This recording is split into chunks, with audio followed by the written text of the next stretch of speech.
back. Once it's gone, that's it.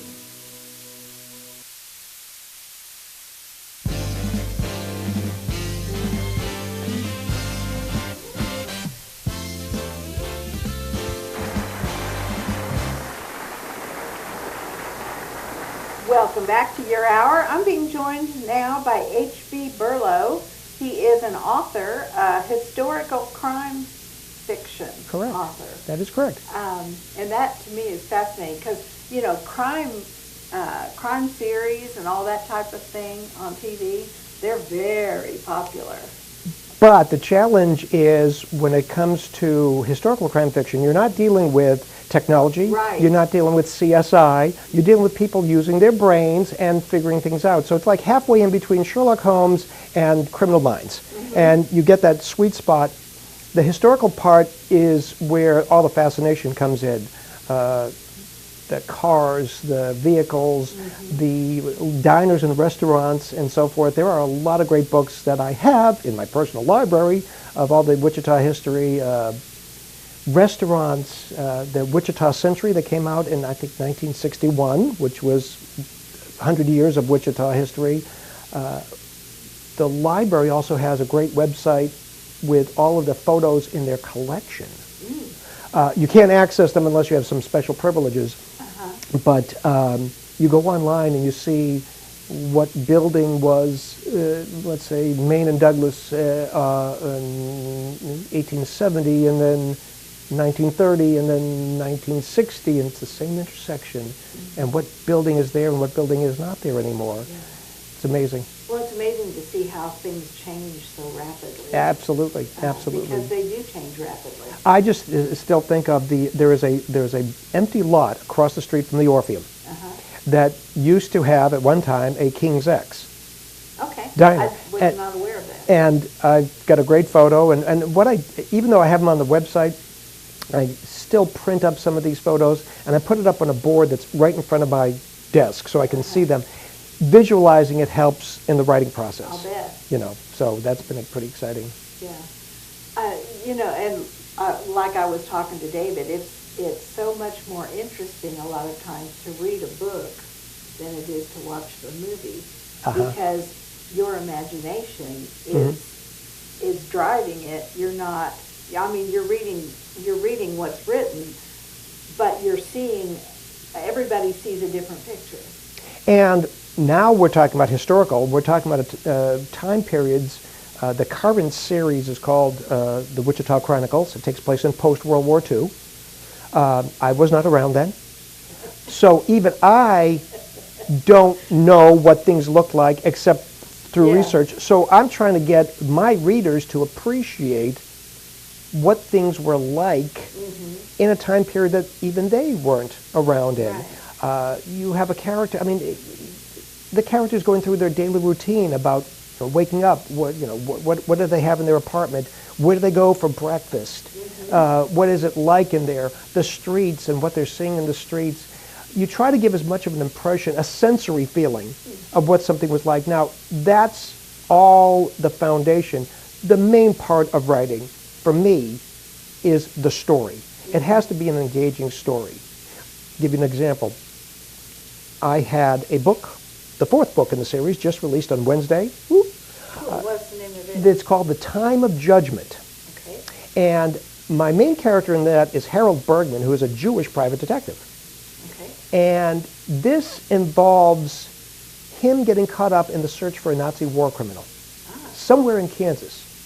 So everything in the three prior books has been almost leading up to this particular story.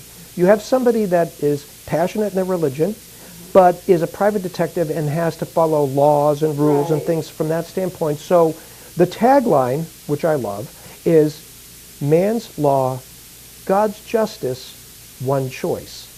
So we've got this intriguing story about finding a Nazi war criminal, which is already interesting enough, and then you get to the point, what's he going to do once he finds him? Yeah. And how is that going to play out?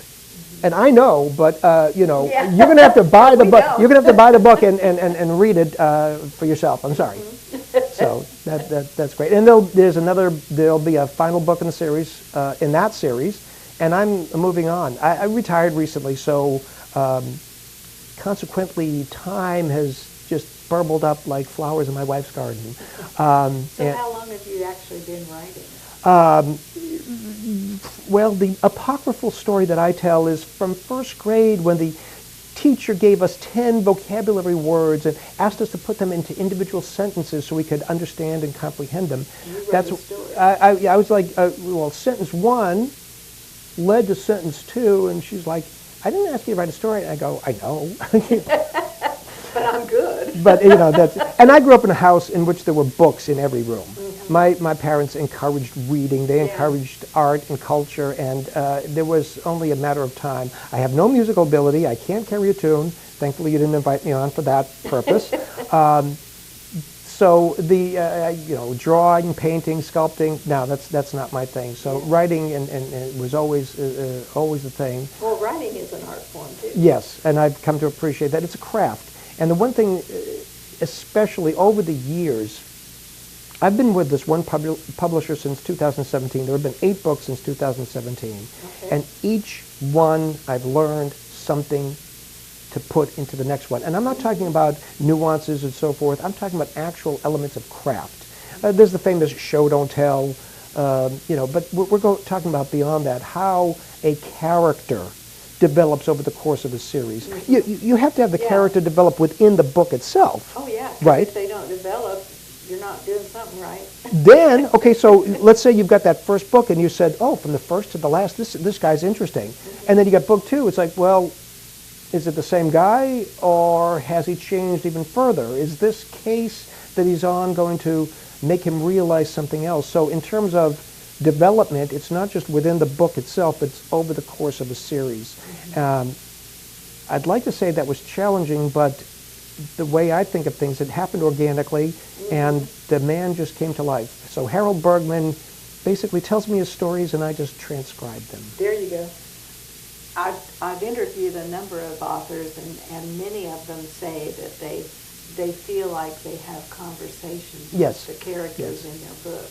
The problem arises if you have conversations with the dark antagonist villain characters. If you're having those conversations, then maybe you need some other kind of therapy. But yeah, for the most part, the characters are well-formed, well-established, and they're not caricatures. Yeah. My version of historical crime fiction goes against the Humphrey Bogart tropes, the overcoat and the fedoras and so forth. Well, a lot of times when you see movies, they make out the hero to be so good. Yeah. Mm-hmm. And people aren't like that. My characters are pretty much like me, painfully aware of exactly how human they are. Yeah. There you go. Well, it was such a pleasure having you here, and we will have to have you back. I'm available. As I said earlier, I am retired. Thanks, Sheryl. And we'll be back. Kelly's Family Diner at 1825 South Broadway is your new go-to